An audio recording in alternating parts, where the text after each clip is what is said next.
Hello friends, welcome back to my channel. আজকে ছিল বছরের প্রথম দিন, তো সবাইকে জানাই নববর্ষের আন্তরিক প্রীতি ও শুভেচ্ছা। বড়দের আমার প্রণাম আর ছোটদের আমার ভালোবাসা। তো সকালবেলা উঠেই মা কিন্তু বসে পড়েছে আমার একটা নতুন জামা সেলাই করে দেওয়ার জন্য। তো দেখো, তারপর আমি স্নান টান করে রেডি হয়ে চলে গেছি ছাদে জামা কাপড় মেলতে। জামা কাপড় মেলার পর ছাদে কিছু গাছ ছিল, ওখান থেকে একটু ফুল ছিঁড়ে নিয়ে পুজো করবো জন্য। আর আমাদের কিন্তু দোতলা হচ্ছে, তো ওখানে আমার বেডরুমে একটা পাখি কিন্তু বাসাও বেঁধেছে, একটা ডিমও পেরেছে জানো। তারপর আমি পুজো করে নিই, পুজো করার পর ভাবলাম একটু পড়াশুনো করে নিই, তারপরে আমি খেয়ে নিই। ব্রেকফাস্টে ছিল লুচি আর তরকারি।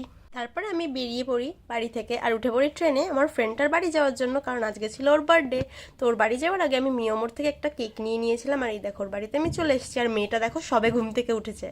যেহেতু ও হ্যান্ডমেড জিনিসপত্র খুব বেশি পছন্দ করে, ওই জন্য আমি ওর জন্য 3টে ফুল নিয়ে এসেছিলাম হ্যান্ডমেড, আর একটা স্কার্টও দিয়েছিলাম, যেটা ওর খুবই পছন্দ হয়েছে। ওর এক্সপ্রেশন দেখেই নিশ্চয়ই বুঝতে পারছো।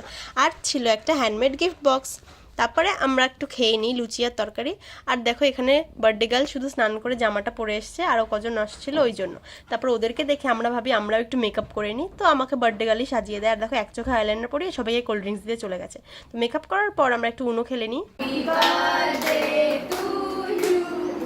কেক কাটার পর আমরা চলে যাই লাঞ্চ করতে। লাঞ্চে ছিল চিকেন বিরিয়ানি আর চিকেন চাপ, আর লাস্টে ছিল আইসক্রিম। তো এগুলো খাওয়া দাওয়া করে নিই আমরা। তো দেখা যায় তোমাদের সাথে নেক্সট পার্টে। চ্যানেলটা সাবস্ক্রাইব করে দিও। বাই।